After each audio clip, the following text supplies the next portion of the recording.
আজ থেকে ২৭ বছর আগে, সেই গত শতাব্দীতে ১৯৯৯ সালে বাংলাদেশ নামক এই ৫৬,০০০ বর্গমাইলের ছোট্ট দেশটি যখন বিশ্ব ক্রিকেটের মানচিত্রে প্রথমবারের মতো জায়গা করে নেয়, প্রথমবারের মতো বিশ্বকাপ খেলে, সেই প্রথম বিশ্বকাপ দলের ক্যাপ্টেন ছিলেন যিনি, আমিনুল ইসলাম বুলবুল।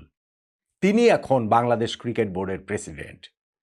টানা ৭টি ওয়ানডে বিশ্বকাপ, টানা ৭টি টি-20 বিশ্বকাপ, সব মিলিয়ে টানা ১৬টি বিশ্বকাপ আমরা খেলেছি।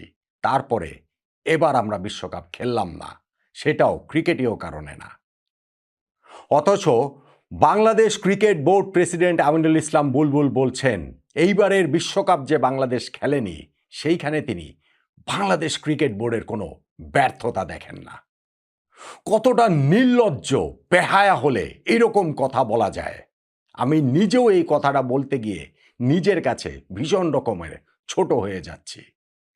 যদি ন্যূনতম আত্মসম্মান বোধ থাকতো, তাহলে বিসিবি প্রেসিডেন্টের পদটা থেকে পদত্যাগ করতেন আমিনুল ইসলাম বুলবুল। মিডিয়া ডেকে ডেকে ইন্টারভিউ দিয়ে নিজের এই ঘৃণ্য কর্ম জাস্টিফাই করার চেষ্টাটা তিনি করতেন না। আমিনুল ইসলাম বুলবুল যখন বাংলাদেশ ক্রিকেট বোর্ড প্রেসিডেন্ট, সেই সময়টাতে বাংলাদেশ বিশ্বকাপ খেলেনি। আমাদের বিসিবির ইতিহাসের সবচেয়ে জঘন্য ক্রিকেট বোর্ড হিসাবে এইটা পরিগণিত হবার জন্য এতটুকুই যথেষ্ট। আমি আমার সাংবাদিকতা ক্যারিয়ারে গত ২৫-২৬ বছরে আলিয়াসগোল লবি ভাই যখন বোর্ড প্রেসিডেন্ট ছিলেন, সেই ক্রিকেট বোর্ড দেখেছি। সিনা ইবনে জামালির ক্রিকেট বোর্ড দেখেছি।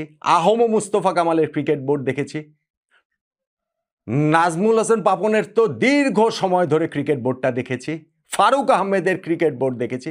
ইনফ্যাক্ট বুলবুল ভাইয়ের অন্তর্বর্তীকালীন ক্রিকেট বোর্ড দেখেছি। কিন্তু এখন এই বুলবুল ভাইয়ের ক্রিকেট বোর্ড, যেটা পূর্ণ মেয়াদে তারা দায়িত্ব পালন করছে, তাদের সময় আমরা বিশ্বকাপ খেলতে পারিনি, এইটাই সর্বকালের সবচেয়ে জঘন্য ব্যর্থ ক্রিকেট বোর্ড হওয়ার জন্য যথেষ্ট। অথচ গলা ফুলিয়ে তিনি বলে বেড়াচ্ছেন যে বাংলাদেশ যে বিশ্বকাপ খেলতে পারেনি, সেইখানটাতে আমাদের ক্রিকেট বোর্ডের কোনো ব্যর্থতা নেই।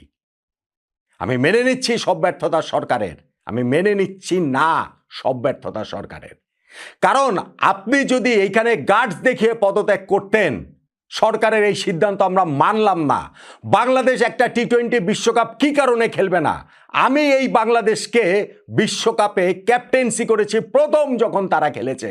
আমার সময় যখন আমি ক্রিকেট বোর্ড প্রেসিডেন্ট, তখন বাংলাদেশ বিশ্বকাপ খেলবে না, এইটা আমি মানতে পারলাম না। আমি বাধ্য হয়েছি সেটা করতে, কিন্তু আমি পদত্যাগ করলাম। এইটা তো আমি অন্ততপক্ষে অতটুকু আত্মসম্মান বোধ বুলবুল ভাইয়ের কাছে প্রত্যাশা করি। অথচ তিনি কি অবলীলায় এটাকে গর্ব হিসাবে বলে বেড়াচ্ছেন।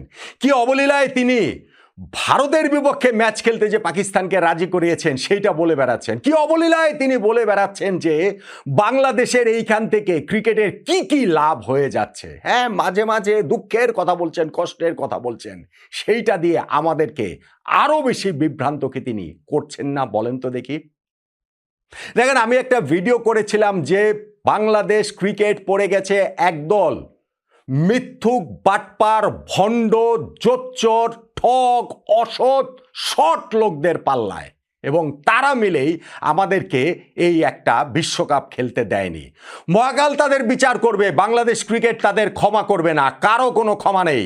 এখন যে কাদা ছোড়াছুড়ি শুরু হয়েছে, সেই কাদা ছোড়াছুড়ির শেষে আমরা প্রকৃত সত্যটা বুঝতে পারবো। কিন্তু সব সময় এই দায়টা তাদেরকে নিতে হবে।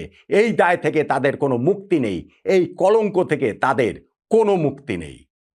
বাংলাদেশ সরকারের যুব ক্রীড়া মন্ত্রণালয়ের উপদেষ্টা ডক্টর আসিফ নজরুল, তিনি যেটা বলেছিলেন যে এই মাত্র ১৯ দিনের ব্যবধানে নিজের অবস্থানটা পুরোপুরি পল্টি মেরে দিয়েছিলেন।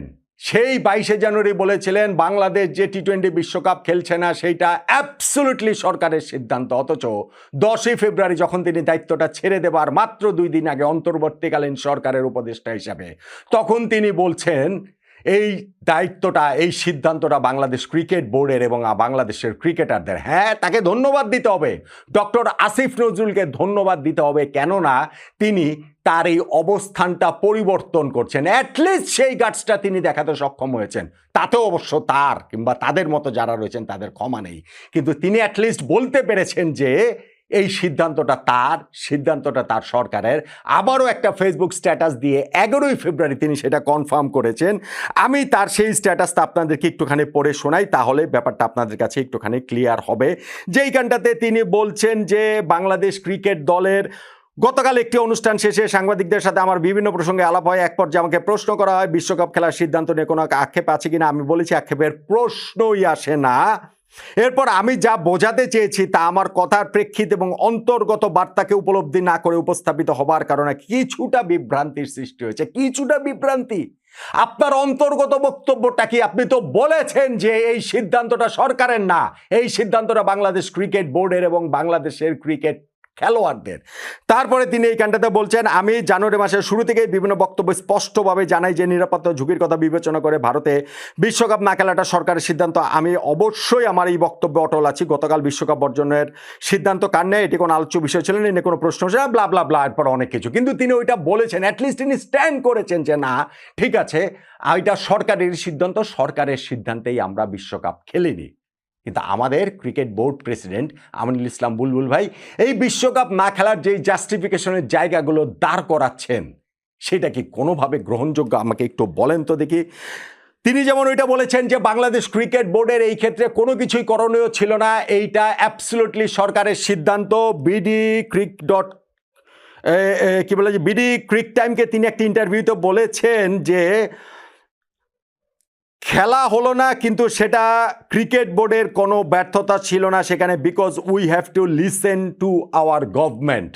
ফেয়ার এনাফ, আপনাদের গভর্নমেন্টের কথা শুনতে হবে। এখানে ক্রিকেট বোর্ডের কোনো ব্যর্থতা নাই। আপনি বলছেন যে অন্ততপক্ষে আপনি পদত্যাগ করতেন, আপনি একটা গার্ডস দেখাতেন। ঠিক আছে সরকার এই সিদ্ধান্ত নিয়েছে, এই সিদ্ধান্ত আমরা মানি না। কেননা ডক্টর আসিফ নজরুল তার এই যে স্ট্যাটাসটা দিয়েছেন সেই স্ট্যাটাসটার মধ্যে তিনি নিজের যেমন কারেকশন করে নিয়েছেন, একই সঙ্গে তিনি এটাও বলেছেন যে বাংলাদেশ ক্রিকেট বোর্ড এই সিদ্ধান্তটা মেনে নিয়েছে। তিনি এই জিনিসটা বলছেন যে সাংবাদিক সম্মেলনে অপ্রস্তুত আলাপে বিষয়টি ভালো করে না বুঝে বলতে পারার ব্যর্থতা এখানে স্বীকার করে নিচ্ছে। আবারও দৃঢ়ভাবে জানিয়ে দিচ্ছি বিশ্বকাপে না খেলার সিদ্ধান্ত সরকার নিয়েছে, কিন্তু সরকারের এই সিদ্ধান্ত বোর্ড ও ক্রিকেটাররা মেনে নিয়েছে। না হলে এই সিদ্ধান্তে অটুট থাকাটা হয়তো এতটা সহজ হতো না।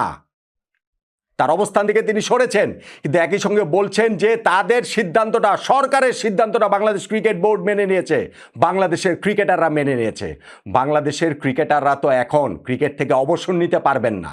তারা তো বলতে পারবেন না আজকে লিটন দাস, আজকে তানজিদ তামিম, আজকে তাসকিন আহমেদ, আজকে আমাদের বিশ্বকাপ দলে যারা ছিলেন তারা তো বলতে পারবেন না যে না আমরা এরকম কোনো কথা বলিনি, আমরা এটার প্রতিবাদ করে ক্রিকেট খেলাটাই ছেড়ে দিলাম। কিন্তু বুলবুল ভাই আপনি তো বলতে পারতেন। আপনার জন্য ক্রিকেট বোর্ড প্রেসিডেন্টের পদটা কত লোভনীয়, কত লোভ আপনাকে পেয়ে বসেছে যে এইটা আপনাকে আঁকড়ে ধরে রাখতে হবে। আপনি এই দায়িত্বটা ছেড়ে দিতেন, আমরা সবসময় আপনাকে মাথায় করে রাখতাম যে বাংলাদেশ ক্রিকেট বোর্ড প্রেসিডেন্ট এইটা মানতে না পেরে বাংলাদেশ একটা বিশ্বকাপে খেলছে না, তিনি দায়িত্বটা ছেড়ে দিয়েছেন। বুলবুল ভাই আপনি সেই জিনিসটা তো করেন নাই। শুধু যে করেন নাই সেটা না, তিনি এইখানটাতে জাস্টিফিকেশন দিচ্ছেন। সমকালের ইন্টারভিউতে বুলবুল ভাই বলছেন কূটনীতিতে আমরা সফল, আমাদের সংবাদ বিজ্ঞপ্তিটা দেখলে বুঝবেন আইসিসির বিশ্বাস ছিল আমরা বললে পাকিস্তান খেলতে রাজি হবে, তাই আমরা আগে সংবাদ বিজ্ঞপ্তি দেওয়ার পর পাকিস্তান সরকার এক্সে বার্তা দিয়েছে, এরপর আইসিসি সংবাদ বিজ্ঞপ্তি দিয়েছে। আপনি পাকিস্তানকে ভারতের বিপক্ষে ম্যাচ খেলানোর জন্য এত কিছু করেছেন, আপনি মহান। বাংলাদেশকে বিশ্বকাপ খেলানোর জন্য আপনি কি করেছেন? আপনি পারেন নাই, না পেরে দায়িত্বটা ছেড়ে দিতেন। যখন আপনি না পেরেও এইটাকে গ্লোরিফাই করার চেষ্টা করছেন তখন কিন্তু মনে হয় যে আপনি আমাদেরকে বিভ্রান্ত করার চেষ্টা করছেন। বাড়তি যেই টুর্নামেন্টের কথা তিনি বলছেন সেটা নারী বিশ্বকাপ হতে পারে, সেইটা হচ্ছে গিয়ে চ্যাম্পিয়ন্স ট্রফি হতে পারে, কিভাবে হতে পারে কোনো রূপরেখা নাই। কিন্তু বুলবুল ভাই এইখানটাতে আপনারা যদি মনে করেন যে না যেইটা হয়েছে এইখানটাতে শেষ, তা নয়। 12ই ফেব্রুয়ারি বাংলাদেশে যেই নির্বাচনটা হচ্ছে সেই নির্বাচনে আপনার ক্রিকেট বোর্ড যেই সরকার চান সেই সরকার যদি না আসে থাকতে পারবেন ক্রিকেট বোর্ডে? আপনি ক্রিকেট বোর্ড চালাতে পারবেন? আপনি বড় বড় কথা বলতে পারেন, আপনি এই যে এইখানটাতে যেমন বলছেন সমকালে দেয়া ইন্টারভিউতে, আমার মনে হয় এই বোর্ড প্রতিষ্ঠিত দেশে বিদেশে আইসিসি সব জায়গায়, রাজনীতি আর ক্রিকেট তো এক না। ক্রিকেট বোর্ড সরকারের স্বায়ত্তশাসিত একটি সংস্থা, আইসিসির নিয়ম অনুযায়ী বোর্ড চলে। এ ব্যাপারে আইসিসির সঙ্গে আমাদের কথা হয়েছে, আমরা নির্বাচিত হয়ে এসেছি, সেভাবেই কাজ করব। অবশ্যই সরকার আমাদের অভিভাবক। এটা ছিল কোন প্রশ্নের প্রেক্ষিতে? সমকাল প্রশ্ন করেছিল, আলোচনা আছে জাতীয় নির্বাচনের পর বর্তমান বোর্ড থাকবে না, সেই বিষয়ে আপনার মন্তব্য কি? এই বিষয়ে আপনি যেগুলো বললেন যে দেশে বিদেশে এই যে বাংলাদেশ ক্রিকেট বোর্ড প্রতিষ্ঠিত, রাজনীতি ক্রিকেট এক না, ক্রিকেট বোর্ড সরকারের স্বায়ত্তশাসিত সংস্থা, সবকিছু তো পাপন ভাইয়ের বোর্ডের সময়ও ছিল। পাপন ভাইয়ের বোর্ডের সময় তো এর আলাদা কোনো কিছু ছিল না। পাপন ভাইকে চলে যেতে হয়েছে না? পাপন ভাইকে চলে যেতে হয়েছে, আপনাকেও চলে যেতে হবে। যদি আপনার পছন্দের সরকার না হয়, বাংলাদেশ ক্রিকেট বোর্ডের দায়িত্বটা ছেড়ে আপনাকেও চলে যেতে হবে। এবং বাংলাদেশের মানুষ আপনাদেরকে, যারা আমাদের এই ক্রিকেট বিশ্বকাপ খেলা থেকে বঞ্চিত করেছেন, তাদেরকে সারা জীবন ঘৃণায় মনে রাখবে। আমরা এমন একটা ক্রিকেট বোর্ড পেয়েছিলাম, আমরা 2026 টি-20 ওয়ার্ল্ড কাপ এমন একটা সময় খেলতে পারিনি যখন আমাদের ক্রিকেটের সঙ্গে সংশ্লিষ্ট যারা হয়ে গিয়েছিলেন, যারা ডিসিশন মেকার ছিলেন, এরকম ভণ্ড, কপট, অসৎ, মিথ্যুক, শট মানুষদের দ্বারা ক্রিকেট বোর্ড এবং ক্রিকেট সংশ্লিষ্ট কর্মকাণ্ড কখনোই পরিচালিত হয়নি। আপনারা তাই এখন প্রত্যাশা করেন, আপনারা তাই এখন প্রার্থনা করেন, আপনাদের পছন্দের ক্রিকেট বোর্ড যেন আসে, আপনাদের পছন্দের সরকার যেন আসে, তাহলে আপনাদের এই ক্রিকেট বোর্ড চালিয়ে যেতে পারবেন। নইলে এই ক্রিকেট বোর্ড আপনাদের চালিয়ে নেওয়া সম্ভব হবে না। আর যদি এমন হয় যে না, আপনাদের পছন্দের সরকারই আসলো, ক্রিকেট বোর্ড আপনারা চালাতে পারবেন। আমাদের ক্রিকেট ধ্বংসের যে মেটিকুলাস ডিজাইন আপনারা করেছেন, একটা টি-20 ওয়ার্ল্ড কাপ না খেলার মাধ্যমে, যেটার একটা বিরাট বড় আপনারা কুঠারাঘাত করেছেন, সেইটাতে আপনারা চূড়ান্ত পর্যায়ে সফল হয়ে যাবেন আপনারা যদি আর বছর দুয়েক সময় পান। বিশ্ব ক্রিকেট থেকে বাংলাদেশকে শুধু একঘরে আপনারা করবেন না, বাংলাদেশকে আপনারা ক্রিকেটটা নিষিদ্ধ পর্যন্ত করে দিতে পারেন অলিখিতভাবে। আপনারা বাংলাদেশের ক্রিকেট ঐক্যটা নষ্ট করে দিতে চান বাংলাদেশের মানুষের। আপনাদেরকে চিরকালই এই দেশের ক্রিকেট প্রেমী মানুষ ক্রিকেট ক্রিমিনাল হিসাবে মনে রাখবে। এখন যেইভাবে যত কথাই বলেন না কেন, ভবিষ্যতেও আপনাদেরকে এই দেশের ক্রিকেট প্রেমী মানুষরা ক্রিকেট ক্রিমিনাল হিসাবে মনে রাখবে। আপনি বাংলাদেশের প্রথম, আমিনুল ইসলাম বুলবুল ভাই, আপনি বাংলাদেশের প্রথম বিশ্বকাপের ক্যাপ্টেন ছিলেন, প্রথম টেস্টের সেঞ্চুরিয়ান ছিলেন, আমাদের ক্রিকেট রূপকথার অনবদ্য সবোধ্যায়ের আপনি নায়ক। কিন্তু আপনার সময় আমরা বিশ্বকাপ খেলতে পারিনি। এখন যত দোহাই দেন, যত কথাই বলেন, এই যে এলোমেলো কথা এখন বলছেন না ডক্টর আসিফ নজরুল, একবার বলেন সরকারের সিদ্ধান্ত, একবার বলেন ক্রিকেট বোর্ডের ক্রিকেটারদের সিদ্ধান্ত, একবার বলেন না সরকারের সিদ্ধান্ত। আপনারাও এরকম অনেক এলোমেলো কথা বলবেন ভবিষ্যতে, যদি আপনাদের পছন্দের সরকার না আসে। কিন্তু যত কিছুই বলেন, যত কিছুই বোঝান, এই দেশের মানুষকে আরও একবার বোকা বানানোটা সহজ হবে না। আমাদের এই দেশের ক্রিকেট প্রেমী মানুষের মনের মধ্যে আপনারা ক্রিকেট ক্রিমিনাল হিসাবেই সারা জীবন থেকে যাবেন।